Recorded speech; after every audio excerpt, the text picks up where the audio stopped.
بسم اللہ الرحمن الرحیم. میں ہوں طاہر ڈھنڈسا اور آپ دیکھ رہے ہیں ٹی ڈی ڈیجیٹل. گزشتہ کچھ دنوں میں ہونے والے واقعات سے ایک بات انتہائی خوفناک بات جو ہے وہ اب یہ لگتی ہے کہ یہ جو کولڈ وار ہے یہ ایک دم سٹارٹ بھی ہوئی ہے اور لڑائی کی طرف بھی لگتا ہے کہ حالات فوراً نہیں چلے جائیں گے. فوراً سے مراد ہے within year, less than 5 year. ہو سکتا ہے جو بائیڈن کی ٹرم میں ایسا کیا ہوا ہے خوفناک جس کے نتیجے میں یہ کنکلوژن میں ڈرا کر رہا ہوں. ہم آپ کو بتاتے ہیں. چینل کو لائک اور سبسکرائب کر دیں اور بیل آئیکن کو بھی پریس کر دیں.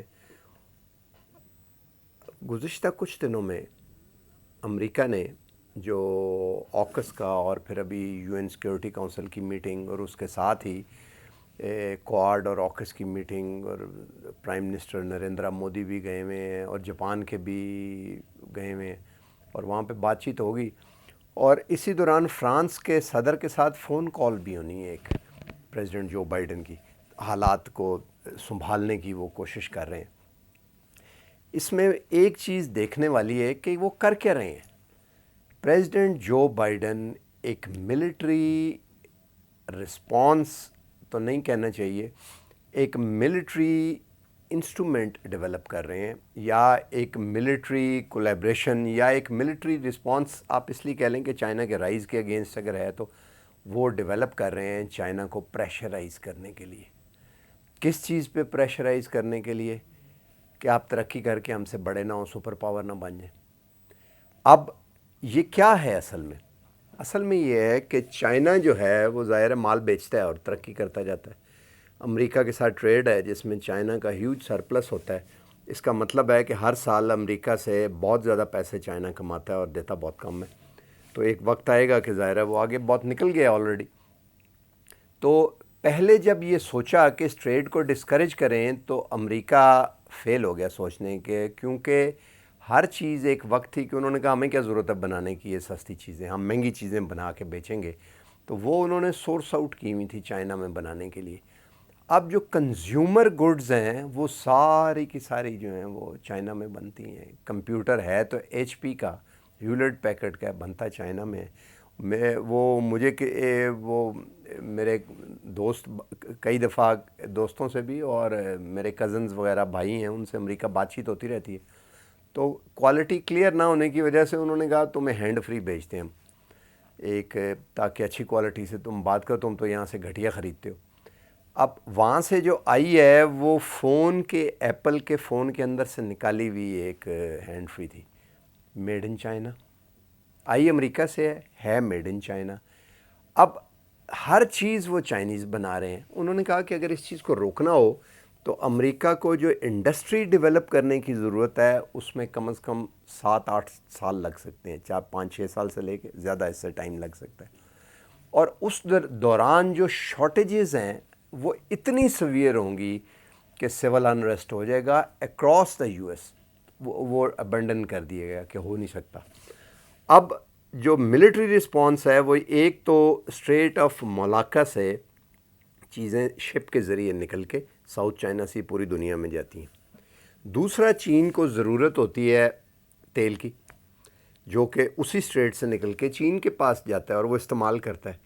اب ملٹری رسپانس کا مطلب یہ ہے، ابھی گوادر والی بات پہ ہم بعد میں آتے ہیں، اس کا مطلب یہ ہے کہ چائنا کی یا آئل سپلائی یا ان کی ٹریڈ کو کسی وقت ملٹری رسپانس سے وہ روک لیں، یا حالات ایسے کر دیں کہ جو شپ ان کا تیل وغیرہ لے کے جا رہے ہیں وہ ڈسکریج ہو جائیں، ان کی انشورنس کاسٹ بہت بڑھ جائے اور ٹریڈ وغیرہ اور یہ ان کو وائبل نہ رہے. کیا امریکہ کبھی ایسا کر سکے گا؟ اب چائنا نے بجائے یہ تو ایئر کرافٹ کیریئر اور سب مرینز بنا رہے ہیں، وہ اب نیچرلی آئی لینڈ ہیں، first line of islands, coral islands اور ڈفرینٹ، اور پھر آرٹیفیشل آئی لینڈ بھی بنائے ہیں، وہ ادھر بیٹھے ہوئے ہیں. اس کے بعد سیکنڈری آئی لینڈ جو ان سے کچھ دور ہیں، فلپین وغیرہ اور یہ، وہ ان کے پاس وہ بھی انہوں نے ان پہ اڈے بنائے ہوئے ہیں آئی لینڈ میں، ناٹ فلپین بٹ ان کے کلیم وہ کرتے ہیں ہمارے، بٹ انہوں نے بنایا، ڈسپیوٹ چل رہا ہے. پھر یہ گوادر اگر دیکھا جائے اور بنگلہ دیش کا چٹاگانگ وغیرہ دیکھا جائے، پھر اسی طرح جبوٹی، تو یہ تھرڈ لائن آف ان کا، ایک طرح سے یہ سمجھیں کہ بیری بیڑے تعینات ہوئے ہیں جس پہ خرچہ ہی کوئی نہیں آ رہا، لینڈ بیس پہ بیٹھے ہوئے ہیں وہ ایئر کرافٹ کیریئر اور دوسری سائڈ سے آ رہے ہیں. تو ایک سٹیج پہ آ کے یہ ملٹری ایکسپینس جو ہے کیا ٹینیبل رہے گا، یہ آ کے کہے گا.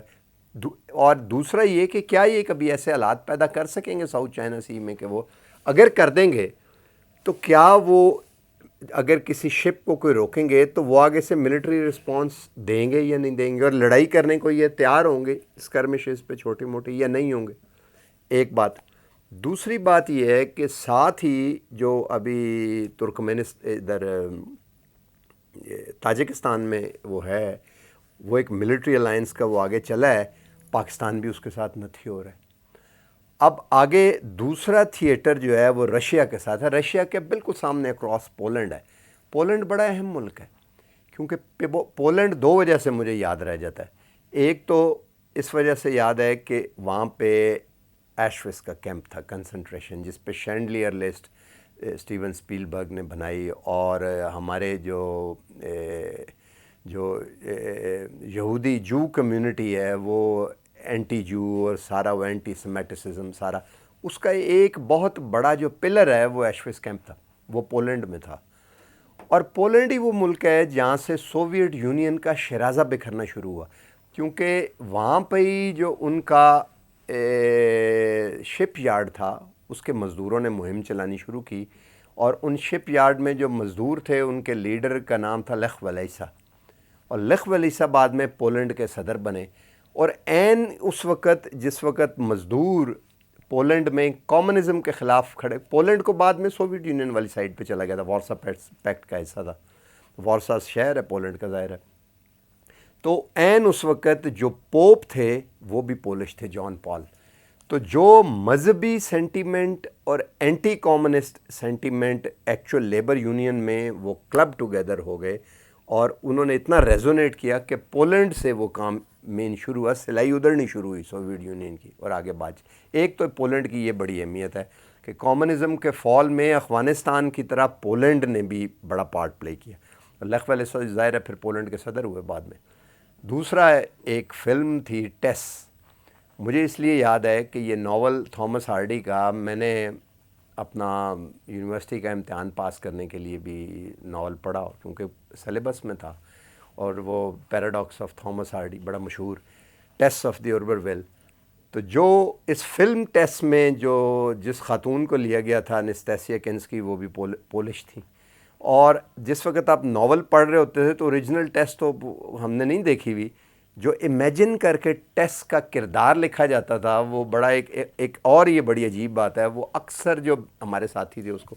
تو اس وجہ سے پولینڈ میں اب وہ آگے ویپن وغیرہ لا کے ناٹو والے بنا رہے ہیں. اب اگر روس اس کے جواب میں مارتا ہے تو کدھر ہٹ کرے گا؟ پولینڈ میں، جرمنی میں آگے فرینکفرٹ سے آگے جو بیس ہیں ان میں، یا جو آگے مونٹی نیگرو اور یہ جو یوگوسلاو اسٹیٹ تھی وہاں جو انہوں نے بیس بنایا ہے جو بالکل ایسٹرن یورپ ان کے سامنے ہے، تو یورپ انگیج ہو جائے گا. اور روس کا چکر یہ ہے کہ سینٹرل ایشیا والا جو سارا یہ علاقہ ہے جہاں سے امریکہ کا ایگزٹ ہو گیا ہے، وہاں پہ سارے ریسورسز کو انڈو کرنے کے لیے روس کو بھی ٹنکل کرنا ضروری ہے. تو یہ امریکہ صرف چائنا نہیں ہے، یہ ٹو فرنٹ وار ہے.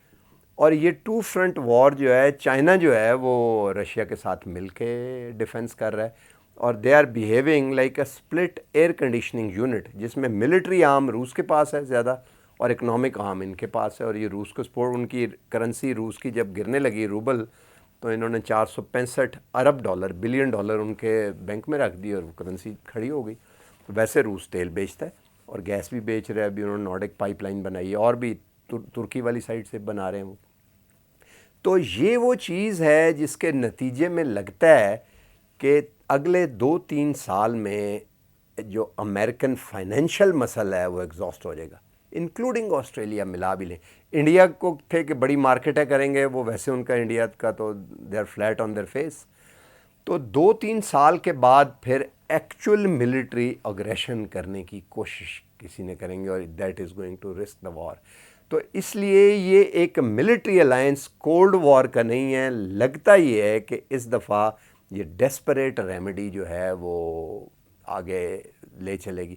آج تک کے لیے اتنا ہی، ملتے ہیں اگلے پروگرام میں. چینل کو لائک اور سبسکرائب کر دیں اور بیل آئیکن کو بھی پریس کر دیں، اور ہو سکتا ہے تو اپنے کمنٹس بھی دیں تاکہ اس کے جواب میں ہم اپنے پروگرام کو مزید ٹیلر کر سکیں.